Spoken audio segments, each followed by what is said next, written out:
Welcome to another video, and if you clicked on it, you're probably wondering who was the best attacking player in chess history if it wasn't Tal.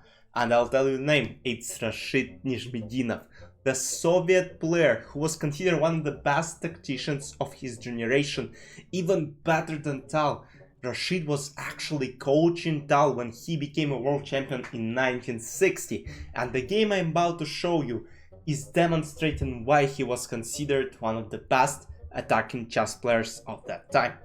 e4, c5, knight f3, knight e6, d4, going for regular classical Italian positions. Nezhmetdinov was playing light pieces, and the interesting story is right now there is actually a tournament named after Rashid Nezhmetdinov, which is being held in Kazan every single year.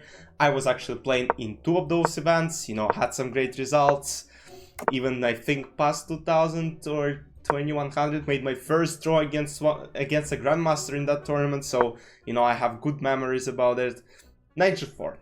So the classical position here, so of course black give up a knight on g4. The idea is they basically try to distract this queen of protecting d4, and let's say if this bishop moves wherever, black will just take.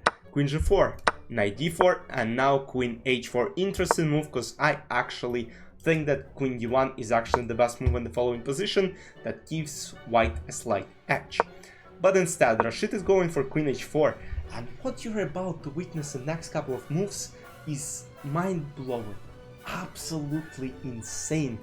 Queen a5, now castle, bishop f6, and the move which is about to be played doesn't make any sense. Look, the queen is being attacked on h4, and Rashid is like, alright, man, you wanna play with me?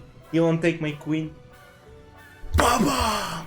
Queen f6 is coming, and it's actually a brilliant sacrifice. And the point is, guys, so the point is that let's say e takes f6 is played, bishop d4, and knight is coming to d5.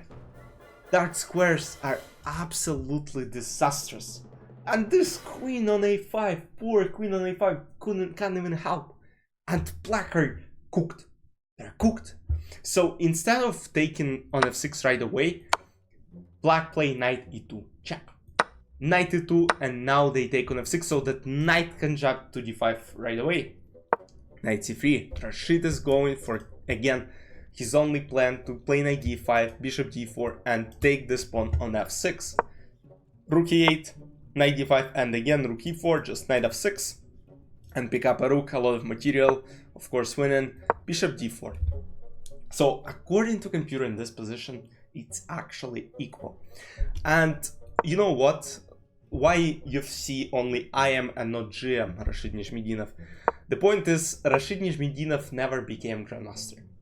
And many people of the generation said because he was going for those complications every single time and he lacked defensive skills, he actually never became a Grandmaster. That's why it's very important to know all aspects of the game, not only attacking but also defensively.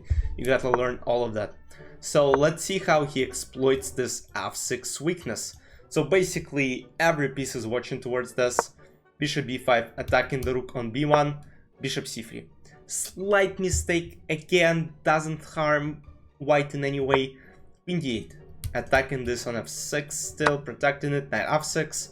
And now the point is, Rashid was going for a pretty good endgame, and here I think he could have played something like this. And then the point is, this spin is so powerful. Let's say rook c8 trying to take, then bishop f6, queen f6, take on d6. And of course he'll go and convert this being up whole to pawns. That didn't happen in the game as black decided to go for the rookie, but knight h7, another brilliant move.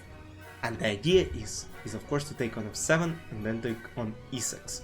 So king g8 was followed. So what's the point behind this move? If king h7, rook f7, and the idea is that king g8, bishop e6, and unfortunately, even if black take this rook, they're being completely cooked, because that's a freaking checkmate. So, and of course, if something else happens, let's say here king h6, bishop g7, king h5, bishop e6, bishop f1, and now just g4, king h4, and simple, even simple bishop f6 wins, but after king f1, unfortunately, I think there is no defense from bishop f6 and rook h7, checkmate. So king g8 was played, rook h3, and now again trying to set up this checkmate. Rook e5, basically blocking this bishop of this diagonal, and now f4, bishop f1, king f1, again mistake, because here actually black had this move. But again, probably, you know, still Rashid would have played on, probably would have won, but who knows what could have happened. King f1, rook c8 is a blunder, because again, here Rashid has had f takes e5, he didn't play it, bishop d4, e5 mistake, again, the game had a bunch of mistakes, but you just, you know, you see this and you're like, how this can even be played? Look, it looks like, alright, white have one rook, while black have two rooks, alright, you have knight, bishop, bishop, but it's actually insane that this position is actually winning for white pieces. And you can't script it any better, because white actually ended up winning the game. Bishop f7, rook f7, and now rook h8, final, you know, boom. And the idea is basically simple. Let's say king g7, rook d8, rook f4, and there is simple knight f3. You know, there is a pin, white are up a piece. And of course, after rook h8, the idea, of course, alright, you gave up a rook, but no, knight f7. This is what happened in the game, king h7, knight d8, rook f4, knight c6, rook f4, king e2, and black resigned in the following position. Again, you know, it's probably not Tal's game, you know, Tal played on a higher level, won some of the games, but you know what's interesting? Rashid has actually a better score against Tal. Even though Tal was a world champion, still, Rashid had a better score against him, and named one of the best attacking chess players in Soviet Union, in the whole world of that time. So I hope you enjoyed, I hope you learned who that guy is, because some of you probably never heard of him, unless you saw Lev's video or Grandmaster's video, but yeah guys, that's who the guy was, just random IM who just was destroying people like that. I'll see you in the next ones, bye bye.